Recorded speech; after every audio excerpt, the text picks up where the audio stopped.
Viloyatimizda ichimlik va oqova suv xizmatlarini hisobga olish hamda sotish sohasidagi amaliy ishlar tahliliga qaratilgan seminar bo'lib o'tdi. Soha inspektorlarining zamonaviy hisob-kitob tizimiga oid bilim va ko'nikmalarini oshirishga qaratilgan ushbu anjuman tafsilotidan muxbirimiz xabar qiladi.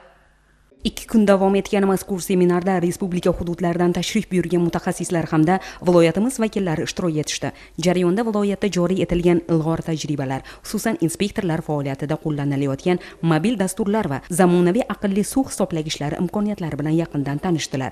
Qayd etish joiz, bugungi kunda Navoiy suv ta'minoti aksiyadorlik jamiyati tomonidan 224 ming nafar aholi va 5 mingga yaqin yuridik iste'molchiga ichimlik suv hamda oqova suv xizmatlari ko'rsatib kelinmoqda. Sohada xizmatlar sifatini oshirish bilan bir qatorda to'lov intizomini ta'minlash ham muhim vazifalardan biri hisoblanadi. Mavjud qonunchilik va iste'molchilar bilan tuzilgan shartnomalarga muvofiq xizmatlar uchun belgilangan muddatlarda to'lovlarni amalga oshirish talab etiladi. Biroq ayrim holatlarda to'lovlarning kechiktirilishi natijasida debitor qarzdorlik shakllanmoqda. Hozirgi kunda korxonada debitor qarzdorlik miqdori 19 milliard 945 million so'mni tashkil etmoqda. Shu bilan birga qarzdorlikni qisqartirish bo'yicha amalga oshirilgan tizimli chora-tadbirlar o'z samarasini bermoqda. Xususan yil boshida 21 milliard 400 million so'mni tashkil etgan qarzdorlik hajmi targ'ibot ishlari, tushuntirish tadbirlari hamda qonunchilik doirasida ko'rilgan ta'sir choralari natijasida 2 milliard 105 million so'mga yoki qariyb 10% ga qisqartirildi. Seminarda shu kabi amaliy ishlar haqida ma'lumotlar ham berildi.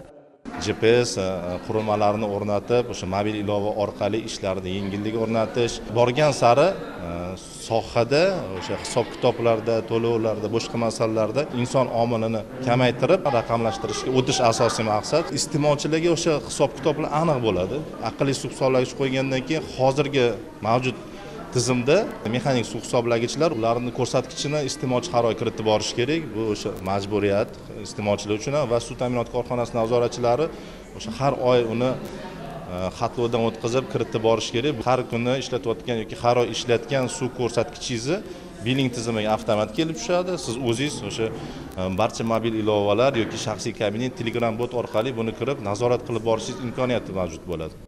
Seminar doirasida suv ta'minoti korxonalari inspektorlari faoliyatida qo'llanilayotgan maxsus mobil ilova va nazorat dasturlarining imkoniyatlari ham taqdim etildi.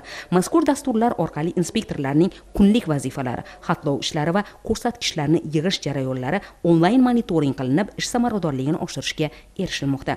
Seminar doirasida ilg'or ish tajribalarini ommalashtirishga doir zaruriy chora-tadbirlar belgilandi.